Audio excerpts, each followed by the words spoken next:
तो आज बात करते हैं द आर्ट ऑफ कम्युनिकेशन। ठीक, तो अलग अलग बुक्स हैं, पर्टिकुलरली 2 बुक हैं और कुछ आर्टिकल्स थे जिसको रेफर किया है समरी के लिए। आर्ट ऑफ कम्युनिकेटिंग ये बुक है बाय हैन, जो कि एक वियतनामीज ऑथर है। ठीक, और दूसरा है the art of effective communication by Sue Mary. ठीक, तो चलिए फिर स्टार्ट करते हैं। टोटल 7 अलग अलग तरीके हैं जिससे आप कम्युनिकेशन स्किल को और बेहतर बना सकते हो। ठीक, number 1, use nourishing words not toxic. ठीक, तो इसमें ये है कि जैसे टोन, पिच और बॉडी लैंग्वेज और किस पेस पे आप बात कर रहे हो, ये चीज़ें बहुत मैटर करती हैं। और कभी कभी ऐसे होता है कि बहुत अच्छी बात भी करी जा रही है, लेकिन अगर टोन अलग है तो वो अच्छा नहीं लगता है सामने वाले को। ठीक, इसलिए इन सब चीज़ों पे खास ध्यान देना चाहिए।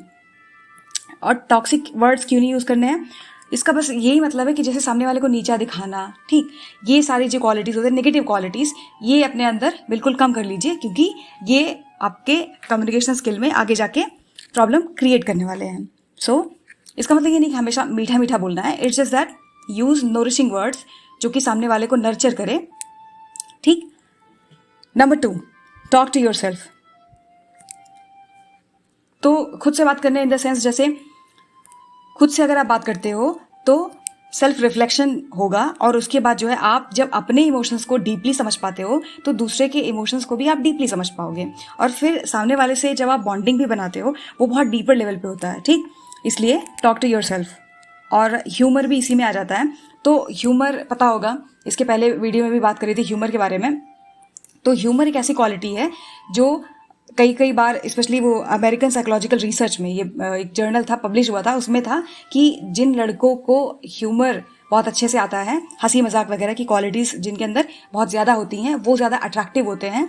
सेम चीज़ जाता है लड़कियों के लिए भी, वो ज़्यादा अट्रैक्टिव दिखती हैं एज़ कम्पेयर टू जो बहुत दुखी रहते हैं और मतलब मोनोटोनस टाइप उनका फेस रहता है, सड़ू सा फेस रहता है जिसको बोलते हैं। तो ह्यूमर आजकल ट्रेंड में है ना, वो लप्पू से सचिन, तो वो चीज़ें नहीं, मतलब ह्यूमर थोड़ा सा होना चाहिए। तो थोड़ा मजाक वगैरह करना सीख लीजिए। ठीक, और कुछ नहीं मिलता तो यूट्यूब पे बहुत सारे मिल जाएंगे जोक्स वगैरह। Number 3, B compassionate. Compassionate in the sense, जैसे कि कहीं भी आप हो, ठीक है, कुछ भी कर रहे हो, तो जो सेंटर से, जिस सेंटर से आप ऑपरेट करते हो, वो होना चाहिए कि दूसरे के लिए भलाई करनी है। कहते हैं ना कि भला किसी का कर ना सको तो बुरा किसी का मत करना। सो कोशिश करो कि दूसरे का भला कर सको, नहीं कर सकते पैर पीछे ले लो, लेकिन बी कंपैशनेट टुवर्ड्स अदर। तो अगर आप डीपर लेवल पे बहुत एम्पैथेटिक पर्सन हो, सो नेचुरली आप दूसरे वाले के वर्ड्स को ही नहीं देखोगे, आप उसके इमोशंस को भी देखोगे। ठीक, सो इससे क्या होता है, आपकी स्किल धीरे धीरे बेटर होते जाएगी। So try to be humble and compassionate. Number 4, listen correctly. एक कोट है, most people don't listen with intent to understand, they listen with intent to reply. तो ज़्यादातर लोग तो ऐसे ही सुनते हैं कि जैसे ये बात अपनी ख़त्म करे तुरंत मुझे स्टार्ट करना है। और ये चीज़ स्टीफन ने बोली थी, और स्टीफन कोवे, जो कि उनका पूरा कोर्स चलता है कम्युनिकेशन स्किल का और बहुत ही वाइडली नोन है ग्लोबली। सो ये सच है, आप खुद से भी ट्राई करके भी देखना कि क्या आप एक्टिव लिसनिंग करते हो, जो सामने वाला इंसान बोल रहा है उतना ही सुनते हो या उससे ज़्यादा। ठीक, सो लिसन करेक्टली, और लिसनिंग स्किल आती है धीरे धीरे प्रैक्टिस करके। सो नेक्स्ट टाइम जब आप किसी से बात कर रहे हो ना, तो फोकस की वो इंसान क्या बोल रहा है, ठीक, और उसको अच्छे से प्रोसेस करिए। तो लिसनिंग एक प्रैक्टिस है, इसको आप नेक्स्ट टाइम से ट्राई करिए। Number 5, be trustworthy. चाहे वो कॉर्पोरेट वर्ल्ड हो या फिर रियल लाइफ, ट्रस्ट तो हमेशा ही काम आता है ना। इसलिए ट्रस्ट एक ऐसी चीज़ है जो कि चाहे वो रियल लाइफ हो या फिर हमारा वर्क एरिया हो, वहाँ पे हर जगह आपको ट्रस्ट ही काम आता है। ठीक, इसलिए जेन्युइन रहिए और जितना हो सके बहुत ही ऑनेस्टली बिहेव करिए। तो उससे ये होता है कि आप सामने वाले को अगर लगता है कि हाँ इस इंसान में ऑनेस्टी है, इंटेग्रिटी है, तो ही आप उस इंसान से बहुत डीपली कनेक्ट कर पाते हो, वरना ये पॉसिबल नहीं है। ठीक, तो कई बार ऐसे होता है कि बहुत सारे लोग हैं ना इसे फेक दिखाते हैं, अपना जो रियल पर्सनालिटी उसको हाइड करते हैं। सो जो फ्लॉज हैं, जो कमियां हैं, उसको भी आप सामने रखिए। कई बार ऐसे हुआ है कि स्टडीज़ में ये कंक्लूड हुआ है कि जो लोग थोड़ा बहुत इनके अंदर फ्लॉ है वो ज़्यादा अट्रैक्टिव लगते हैं, ऐसा कोई बड़ी चीज़ नहीं है। और वैसे भी जो 100% सब कुछ जिनका परफेक्ट दिखता है उससे लोग थोड़ा सा डरते भी हैं कि मतलब ऐसे थोड़ी होता है, ह्यूमन का मतलब ही होता है, कहते हैं ना कि being human is just a थोड़ा बहुत तो मिस्टेक बनाओगे आप, you will make mistakes, right? So it's not a big thing. तो ये है, ठीक, बी ट्रस्टवर्दी और ऑनेस्ट रहिए। Number 6, never assume anything. ये सबसे बड़ा बैरियर है। ये हर एक थ्योरेटिकल आर्टिकल्स वगैरह में मिल जाएगा कि सबसे बड़ा बैरियर कम्युनिकेशन स्किल में क्या है, वो है अजम्पशन। तो आप किसी से भी बात कर रहे हो, उसका कल्चरल बैकग्राउंड क्या है, रिलीजियस बैकग्राउंड क्या है, उसका लेट से कोई रूरल एरिया से है, कोई अर्बन एरिया से है, तो पहले से ही, जैसे एक एग्जांपल से समझते हैं, कोई इंसान रूरल बैकग्राउंड से, पहले से ही लोग अज्यूम कर लेते हैं कि इसको क्या ही पता होगा कि आजकल करंट अफेयर्स में क्या चल रहा है, इसको क्या ही पता होगा ये सारी चीज़ें ना टेक्नोलॉजी के बारे में। सो ये गलत है, क्योंकि ये आप अज्यूम कर रहे हो कि उसको नहीं पता, क्योंकि आजकल तो इंटरनेट पेनिट्रेशन बहुत ही डीपर लेवल पे है, ये रूरल एरिया में भी है, ठीक। तो गाँव के छोटे छोटे बच्चों के पास भी मोबाइल फ़ोन है। तो ये अज्यूम करना कि इनको टेक्नोलॉजी के बारे में कुछ नहीं पता, ये अजम्पशन वाली पर्सनालिटी है और ये इंसान को बहुत दूर तक नहीं लेके जाता है। So don't assume, be in the present moment, जो जैसा है उसको वैसे ही देखिए और एनालाइज करिए, ठीक। So never assume anything. Number 7, learn a lot, be a versatile person.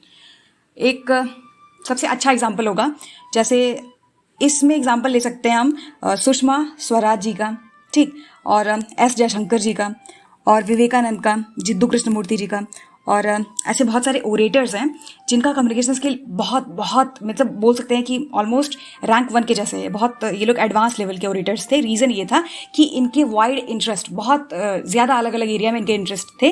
और आजकल वो विकास दिव्यकीर्ति नाम आपने सुना होगा, ये सर जो है, ये भी बहुत वर्सटाइल पर्सनैलिटी इनकी है। रीज़न क्या है? रीज़न ये है, आप देख लो कोई भी टॉपिक उठाओ, psychology, history, philosophy, literature, Hindi साहित्य, कोई और चीज़, तो इनका लगभग ये आजकल करंट अफेयर्स में क्या चल रहा है, सभी एक टॉपिक पे इनका अच्छा खासा कमांड है। सो क्योंकि इनके पास ये अलग अलग क्वालिटीज़ बहुत ही ज़्यादा अच्छे से, ये इनका अच्छा कमांड है, इसलिए ये जब बोलते हैं तो मतलब वो कब स्विच करते हैं साइकोलॉजी से फिलोसफी पे, ये सामने वाले को पता ही नहीं चलता है।